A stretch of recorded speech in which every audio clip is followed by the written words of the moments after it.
한거리에서 숲과 나무를 동시에 볼 수 있는 게 가장 좋겠지요.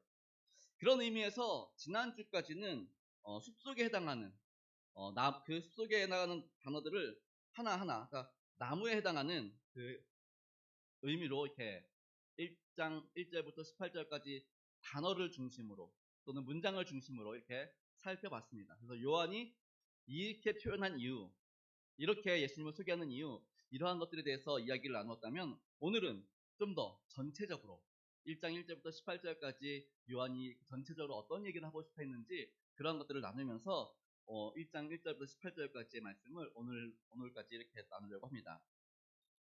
우리가 흔히 말하는 시간, 하루 24시간, 1년 365일, 뭐 이렇게 똑같은 시간들이 있지요. 이 시간을 그냥 하루 24시간, 1년 365일은 저도 그렇고요. 그 다음에 병원에 있는 사람도 그렇고요. 아이도 그렇고요. 똑같은 시간을 보냅니다. 심지어 이 시간은 나무들이나 동물들, 동식물도 다 똑같은 시간을 가지고 살아갑니다. 이러한 시간을 헬라어로는 크로노스라고 말합니다. 똑같이 주어진 시간, 24시간, 365일, 그렇게 그냥 흘러가는 시간, 이 시간을 크로노스라고 말을 합니다. 재미있는 것은 우리는 이 시간 속에서 살지만 시간을 우리가 움직일 수는 없습니다. 그러니까 시간에 매여 살 수밖에 없고요. 그리고 그 시간은 재미있는 게 되돌릴 수 없기 때문에 연습도 없고 반복도 없습니다. 그래서 모든 사람들은 그 시간 속에서 때로는 실수도 하게 되고요. 때로는 잘못 선택해서 어려움 당하기도 하는 것이지요. 시간 자체의 권한은 우리에게 있지 않기 때문에 그냥 흘러가는 대로 그냥 살 수밖에 없는 것입니다. 그런가 하면은 헬라어로는 시간이라는 개념이 이 크로노스 말고 또 다른 단어가 또 있습니다. 카이로스라는 단어가 있습니다. 이 카이로스라는 단어는 24시간, 365일 이런 시간의 개념이 아니라 어떤 특별한 특별한 때를 말합니다. 그래서 우리의 인생의 가장 특별한 그때가 언제였나? 그게 이제 카이로스가 되는 것이지요. 이제 앞으로 보게 되겠지만 요한이 예수님을 만났을 때 그 카이로스, 그 얼마나 생생했는지, 얼마나 충격적이었는지 시간까지 기억해가지고 이렇게 막 쓰는 것을 볼 수 있게 됩니다. 그래서 이 카이로스는 성경에서 어느 때 많이 나오냐면은 때가 참에 이 단어에 많이 나옵니다. 카이로스가. 무슨 말이냐? 하나님의 때. 하나님이 정한 시간, 하나님께서 정하신 그 순간, 이걸 카이로스라고 말을 합니다. 오늘 본문에서 요한은 하나님의 때, 카이로스가 되었기 때문에 이 땅에 예수님이 오셨던 것이다 라고 말씀하고 있는 겁니다. 그러니까 그냥 흘러가는 시간 속에서 어쩌다 보니 어느 순간에 갑자기 예수님이 이 땅에 오신 게 아니라 하나님께서 정하신 시간, 하나님께서 정하신 때, 그때가 되어서 이제 예수님이 이 땅에 오셨습니다. 그 이야기를 하고 있는 것입니다. 그런데 그분은 말씀으로 오셨는데 태초부터 존재하는 하나님이셨다는 것이지요. 그리고 그분은 하나님이시기에 이 세상을 창조하신 분이시기도 했다라고 요한은 이야기를 하고 있습니다. 사실 이 설명이 우리의 지식으로는, 우리의 이성으로는 이해할 수 없습니다. 심지어 사도 바울도 이렇게 표현합니다. 빌립보서 2장 6절과 7절 말씀 함께 읽어볼까요? 빌립보서 2장 6절 7절 시작. 그는 근본 하나님의 본체시나 하나님과 동등됨을 취할 것으로 여기지 아니하시고 오히려 자기를 비워 종의 형체를 가지사 사람들과 같이 되셨고. 아멘. 예수님의 근본은 하나님, 삼위일체 하나님이랑 똑같다고 합니다. 그런데 창조주 하나님이신데 그분이 인간의 모습으로, 피조물의 모습으로 이 땅에 오셨다라고 말씀하고 있죠. 전지전능하시고 무소부재하시고 시간과 공간을 초월해 계시는 그분이, 그러니까 우리의 인간의 설명으로는, 인간의 이해로는 도무지 상상할 수 없는, 우리 형님들 그 말 많이 하잖아요. 우리 천국 가면 주님과 영원히 삽니다 라고 얘기하잖아요. 영원, 이걸 어떻게 설명할 거예요? 이 영원이라는 개념을 어떻게 설명할 거예요? 시작도 없고 끝도 없는 그 시간. 정말 이 영혼이라는 개념, 영혼이라는 시간 개념, 우리로서는 이해할 수 없어요. 근데 그 영혼에 계신 그분이 우리에게 오셨다는 겁니다. 도무지 이해할 수도 없고 상상할 수도 없는 놀랄 일입니다. 우리 한자로 그 있죠. 사자성어로 경천동지. 무슨 말이에요? 경천동지. 하늘이 놀라고 땅이 흔들릴 정도. 어마어마한 놀란 일. 근데 예수님이 이 땅에 오시는 것은 경천동지가 아니라 정말 전 우주가 완전히 놀랄 일이 사건인 것이죠. 이렇게 말도 안 되는 사건이 왜 일어나게 된 것입니까? 그 창조주 하나님께서 이 땅에 인간의 피조물의 모습을 입고 친히 그것도 아기로 이 땅에 오신 이유, 그 이유가 무엇이었습니까? 요한복음 3장 16절 요한의 표현대로 하면은 하나님이 우리를 어떻게 해요? 사랑하셨어요. 우리를 너무너무 사랑해서 우리와 함께, 우리 앞에서도 봤죠? 우리와 함께 살기 위해서 장막을 치시고 집을 치시고 우리와 함께 살기 위해서 사랑하니까 함께 살려고. 우리 연애 결혼하셨죠? 연애하신 분들은, 연애하면서 결혼하신 분들은 어때요? 떨어지기 싫잖아요. 사랑하면 떨어지기 싫으니까 결국은 결혼해서 함께 살기 원한 것처럼 우리 예수님도 어때요? 우리를 너무나 사랑하니까 떨어지고 싶지가 않은 거예요. 그래서 집을 짓고 같이 살려고, 그러려면 어떻게 해야 돼요? 우리랑 어떻게 해야 돼요? 똑같이 돼야 된다는 겁니다. 우리가 눈높이를 맞추셨다라는 것입니다. 그게 지금 요한이 지금 계속 말하고 있는 것입니다. 우리가 눈높이를 맞춘다, 아이들의 눈높이를 맞춘다, 그럼 어떻게 해야 돼요? 눈높이를 맞추려면 이렇게 딱 이렇게 보면 아이들이 야 너 고개 들어, 눈 맞춰 이래요? 이거는 눈 맞추는 게 아니라 혼내는 거죠. 혼내는 거, 강압적인 거죠. 눈높이를 맞춘다는 얘기는 내가 무릎 꿇고 내가 바닥에 앉아서 그 아이의 높이에 맞추는 거죠. 그러니까 높은 사람이 낮은 데 내려가가지고 그 낮은 사람의 눈을 맞추는 것, 이것이 바로 눈높이이지요. 예수님이 지금 그거 한 겁니다. 정말 온 우주보다도 크신 하나님, 정말 우리가 말로는 설명할 수 없는 그 하나님께서 우리와 눈높이를 맞추시기 위해서 우리랑 똑같이 인간의 모습으로 오셨다라는 것이죠. 그래서 성경은 예수님을 뭐라 그래요? 겸손의 왕이라고 말씀하시죠. 여기서 우리가 한 가지 더 생각하고 넘어가야 할 것이, 그럼 로고스이신 예수님께서 인간의 몸을 입고 오셔서 우리와 함께 살면서 도대체 뭘 하고 싶었던 걸까? 뭘 하고 싶었던 걸까요? 그러니까 너무 사랑해가지고 우리랑 함께 살고 싶대요. 살면서 뭘 하고 싶었던 거예요? 예수님이 이 땅에 오셔서 하신 일이 뭐예요? 물론 병든 자도 고쳐주셨지만 천국을 얘기해 주죠. 하나님 나라. 하나님 나라에서 알려주길 원하셨어요. 그래서 지난주에 우리 16절 말씀하면서 예수님이 뭐라고요? 하나님의 해석자, 하나님의 해설자라고 말씀을 드렸죠. 그러니까 예수님은 우리를 너무나 사랑해서 우리와 함께 살면서 하나님에 대해서, 하나님의 나라에 대해서, 왜요? 우리가 그걸 잊어버렸어요. 아담과 하와의 범죄 이후로 하나님 나라에 대해서, 하나님에 대해서 자꾸 잊어버리니까 예수님 친히 이 땅에 오셔서 하나님에 대해서, 하나님 나라에 대해서, 그리고 영원한 생명에 대해서 우리에게 알려주시고자 이 땅에 오셨다라는 것입니다. 이에 대해서 종교개혁자 칼빈은 이렇게 말합니다. 하나님의 아들을 말씀이라 부르는 이유는 먼저 그는 하나님의 영원하신 지혜이자 의지이시기 때문이고, 다음으로는 그가 하나님의 계획을 분명하게 나타내신 형상이시기 때문이다. 사람들에게 있어서 말은 생각을 나타내는 것이다.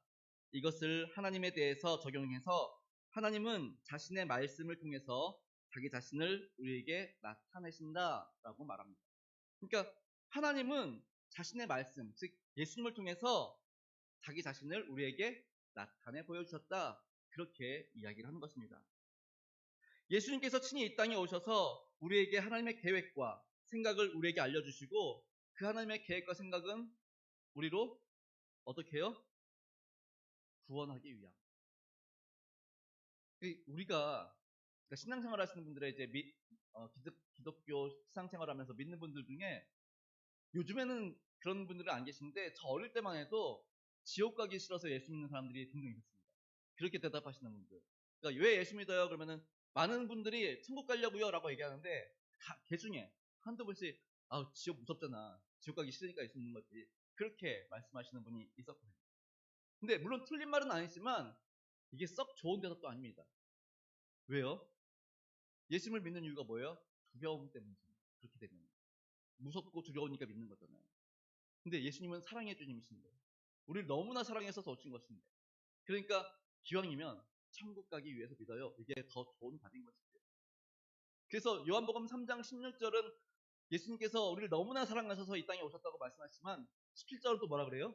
3장 17절은 예수님이 오신 이유는 심판하러 오신 거 아니다. 예수님이 오심은 우리를 구원하시기 위해서 오신 것이다 라고 이야기하는 것을 볼 수 있습니다. 이 부분은 나중에 또 때가 되면은 또 다시 한번 자세히 말씀을 나누도록 하겠습니다. 그렇게 우리를 구원해 주기 위해서 우리를 하나님 나라에서 영원히 살게 해주기 위해서 이 땅에 오셨는데 문제는 뭐예요? 그렇게 오신 예수님을 알아보지를 못하는 겁니다.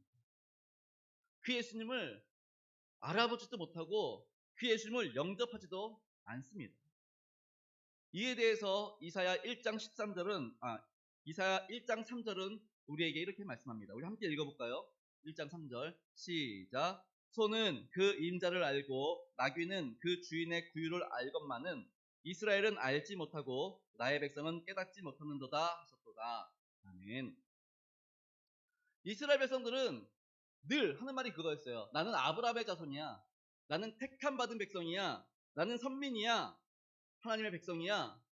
그렇게 자신들의 아브라함의 후손인 걸 되게 자랑했습니다.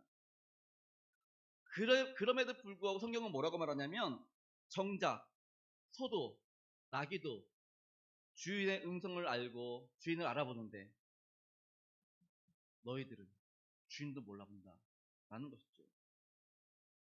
인간으로 오신 예수님, 인류의 구원자이시자 우리의 창조주가 되시는 그분이 이 땅에 오셨는데 우리는 그분을 못 알아봅니다.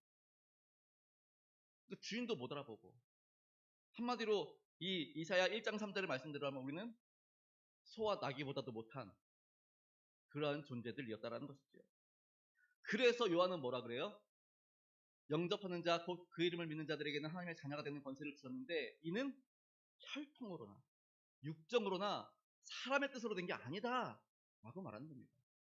사람의 뜻은 도무지 알 수 없는 겁니다.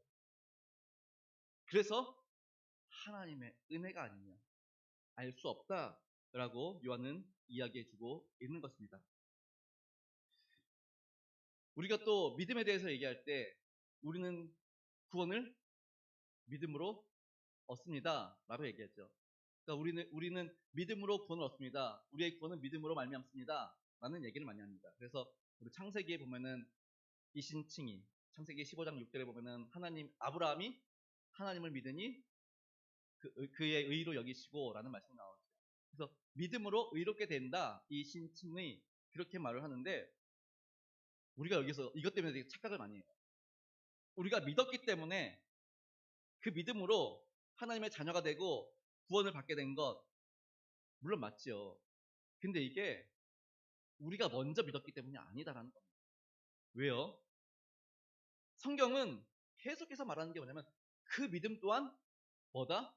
하나님의 선물이다 라고 말씀하고 있기 때문입니다. 그래서 우리는 착각하면 안 됩니다. 그래서 오늘 본문에 보면은 영접하는 자 곧 그 이름을 믿는 자들에게 하나님의 자녀가 되는 권세 즉 권한을 주셨다고 말씀하시는데 오직 하나님께로부터 난 자들이라고 말씀하고 있지요. 무슨 말이냐? 믿음이 먼저가 아니라 하나님의 선택이 먼저였다는 겁니다. 하나님이 우리를 택하셔서 하나님께서 우리를 하나님의 자녀로 삼으셨기에 우리가 그 하나님의 선택 가운데 믿음으로 구원을 얻게 되었다라는 것입니다. 우리 지난주 주일 오후 예배 때 교회에 대해서 말씀을 나누면서 거룩에 대해서 잠깐 얘기 나눴어요. 거룩이 뭐라고 그랬어요? 구별된 거. 그래서 제가 그 얘기했어요. 피자 얘기했어요. 피자. 가족들이 같이 모여가지고 피자를 먹으려고 한 판 샀습니다. 그래가지고 먹는데 애가 한 명 없습니다. 어떻게 해요? 한 조각을 띄어가지고 이렇게 따로 놓지요. 그리고 이거 뭐라 그래요? 이거 먹지 마. 누구 거야? 아들 거야. 우리 아들 거야. 지금 없는 아들 거야. 이렇게 얘기합니다. 그럼 이건 뭡니까? 이건 아들 거 되는 겁니다. 근데 여기 있는 피자나 여기 있는 피자나 재료나 맛이나 뭐 틀린 거 하나도 없어요. 다 똑같지요. 근데 뭐 어떻게 놓은 겁니까? 구별해 놓은 거죠. 누구 걸로? 아들 걸로. 다른 집에 없는 아들 걸로. 마찬가지로 우리가 세상 사람들과 우리와 다른 게 하나도 없습니다. 똑같습니다. 똑같이 죄의 자녀들이고요. 똑같이 죄의 생각을 하게 되고요. 똑같이 팔다리 있고요. 눈, 코, 입 있고요. 다른 게 하나도 없습니다. 그런데 우리가 어떻게 하나님의 자녀가 되었습니까? 하나님이 우리를 어떻게 했어요? 구별해 주셨어요. 먼저 우리를 떼놓으셔가지고 우리를 구별하셔가지고 뭐라 그래요? 너는 내 것이다 라고 말씀해 주신 거예요. 그러니까 우리가 어떻게 됐어요? 우리는 죽을 수밖에 없는 죄인이었는데 하나님이 우리를 택하셔가지고 일방적으로 택하셔가지고 우리를 넌 내 거야. 그러니까 우리는 어떻게 됐어요? 구원받은 백성이 된 거지. 그리고 이 사실을 믿음으로 어떻게 돼요? 우리의 구원은 확고해지는 것이죠. 그래서 우리의 구원은 물론 믿음으로 말미암지만 그게 어디서부터? 먼저 하나님으로부터 시작된 것이다 라는 것을 기억하실 수 있기를 바랍니다. 그러니까 반대로 알면 안 돼요. 우리가 믿었기 때문에 나의 믿음으로 말미암아 구원을 얻었다. 이거는 이게 맞는 말이긴 한데 표현이 좀 애매한 거죠. 그러니까 하나님의 선택이 있으셨기 때문에 우리가 그분의 선택 가운데 그 믿음으로 말미암아 구원 얻은 게 정확한 답이 되는 겁니다. 마치 우리가 믿었기 때문에 우리가 뭘 했기 때문에 자꾸 믿음을 행위로 갈 수 있거든요. 어떤 일을 했기 때문에 우리가 구원 얻는다. 이게 율법주의자들처럼 갈 수 있기 때문에 좀 자세히 알아야 되는 게 단순한 믿음이 아니라 그냥 믿는 게 아니라 하나님의 선택이 있으셨고 그리고 그 가운데 우리가 믿음으로 말미암아 구원을 얻었다라는 것이 정확한 것이죠. 사랑하는 성도 여러분, 믿음이란 우리 자신에게서 나오는 것이 아니라 하나님의 선택에 의한 영적인 거듭남의 열매라는 사실을 잊지 마시기 바랍니다. 그래서 성경은 뭐라 그래요? 에베소서 2장 8절 9절 우리 함께 읽어볼까요? 시작. 너희는 그 은혜에 의하여 믿음으로 말미암아 구원을 받았으니 이것은 너희에게서 난 것이 아니요 하나님의 선물이라. 행위에서 난 것이 아니니 이는 누구든지 자랑하지 못하게 합니다. 아멘. 그러니까 행위에서 난 것이 아니래요. 왜요? 하나님의 선물이기 때문에. 하나님의 선택이 있었고 하나님의 선물로 우리에게 믿음을 주셨기 때문에 행위에서 난 것이 아니기 때문에 자랑할 게 없대요. 그러면은 우리 생각해 보셔야 돼요. 우리 주변에 있는 신앙인들에게 또는 성도와의 교제 속에서 좀 이렇게 힘들어하고 어려워하는 사람들에게 야, 넌 왜 믿음이 그밖에 안 돼? 이러면 돼요, 안 돼요? 안 되는 거예요, 이거. 왜요? 그렇게 말하는 순간 적어도 믿음이 나 정도는 돼야지 이거 말하는 거잖아요. 믿음은 자랑할 게 아니라니까요. 행위가 아니기 때문에 선물이기 때문에. 그럼 어떻게 해야 돼요? 힘들어하고 어려워하면은 왜 믿음이 이거밖에 안 돼? 더 열심히 믿어. 이런 말을 해주기보다는 오히려 우리가 그와 함께 그의 손을 잡고 기도해 주는 거죠. 하나님, 지금 이 형제가, 이 자매가 지금 이렇게 곤란한 가운데 있으니 믿음을 더 주시고 그리고 또 이 어려움을 잘 극복해 나갈 수 있기를 그렇게 기도해 주는 거죠. 그래서 우리가 믿음이 있니 없니, 믿음이 약하니 강하니, 크니 작으니 이걸 얘기할 게 아니다라는 겁니다. 이것이 반대가 되면은 내가 믿었기 때문에 내 믿음이 이렇게 크기 때문에 내가 구원을 얻은 것처럼 착각할 수 있다라는 것이죠. 그래서 성경은 요한은 말하기를 뭐라 그러냐면 그래서 은혜 위에 은혜다라고 이야기한 겁니다. 하나님의 택하심이 있었는데 이것 또한 은혜인데 여기에다 뭘 또 주셨어요? 믿음이라는 또 선물을 주셨습니다. 그러니 하나님께서 택해 주신 것도 너무 큰 은혜인데 여기에다 또 하나님을 믿을 수 있는 그 믿음을 주셨으니 그 믿음 안에서 우리가 하나님의 자녀가 되고 하나님의 백성이 되고 그 은혜를 받았으니 은혜 위에 은혜. 요한은 지금 그 얘기 하고 있는 것입니다. 이 땅에 인간의 몸을 입고 오신 예수님 안에는 생명이 있습니다. 그래서 예수님께서는 친히 자신에 대해서 이렇게 말씀하시지요. 나는 부활이요 생명이다. 나는 길이요 진리요 생명이다. 라고 반복해서 말씀하십니다. 이처럼 예수님께서는 영원한 생명이시며 온전한 빛이셨습니다. 그래서 요한은 예수님을 믿고 하나님의 자녀가 된 사람들에게는 예수님 안에 있는 영광을 볼 수 있다라고 얘기를 하고 있죠. 여기서 말하는 영광, 아버지의 독생자의 영광, 그 영광이 이제 히브리어로 보면은 카도시라고 합니다. 카도시. 이 카도시라는 단어가 어디에 나오냐면은 성막에서 나와요. 성막. 성막을 완공하고 이제 처음으로 이제 아론과 그 제사장 아론과 그 아들들이 제사를 이룰 때 그때 이제 하나님의 영광이 가득합니다. 성막에. 마치 구름처럼 이렇게 안개처럼 이렇게 끼어는 하나님의 영광. 그걸 카도시라고 합니다. 그러니까 하나님의 임재, 하나님의 현현. 그게 바로 카도시라는 것이지요. 요한은 우리에게 그 말을 하는 겁니다. 우리가 예수 그리스도를 영접하고 그리고 주님과 함께 영접함으로 주님이 우리 가운데 같이 살게 되면 우리는 그 영광을 볼 수 있다. 하나님의 임재를 그 영광을 우리는 볼 수 있다라고 이야기하고 있는 것입니다. 사랑하는 포도원교회 성도 여러분, 이러한 예수님께서 우리의 인생 가운데 함께 하시길 원하심을 믿으실 수 있기를 바랍니다. 제가 처음에 말씀드렸던 시간 개념, 크로노스, 카이로스. 우리의 날마다의 삶이, 우리 오늘 하루의 삶이, 그리고 지난 날들의 삶이 그냥 단순한 크로노스면 아무 의미가 없습니다. 왜요? 나나 저 사람이나, 나나 세상에 있는 사람이나, 나나 뭐 감옥에 있는 사람이나 똑같거든요. 동식물도 똑같이 크로노스의 삶을 살고 있거든요. 그냥 시간이 지나가면 나이 먹고 그러다가 뭐 때가 되면 결혼도 하고 때가 되면 뭐 아이도 낳고 그러다가 때가 되면 흙이 되어 돌아가고 이런 시간의 개념은 사실은 아무 의미가 없는 것입니다. 그래서 우리는 기도해야 되는 게 뭐냐? 하나님, 우리의 삶이 크로노스가 아니라 하나님의 자녀로서 하나님의 영광을 바라보며 하나님께서 함께 하신 놀라운 역사를 경험할 수 있기를 구하면서 우리의 삶은 카이로스의 삶이 될 수 있도록 날마다의 삶 속에서 하나님의 임재가 경험되어지고 날마다의 삶 속에서 하나님의 영광이 보여지고 날마다의 삶 속에서 하나님의 그 놀라우신 일들이 보여지는 그러한 삶을 살게 하여 주십시오 라고 기도하실 수 있기를 바랍니다. 그리고 그런 가운데서 하나님의 영광이 우리 가운데 나타나면 어떻게 되겠습니까?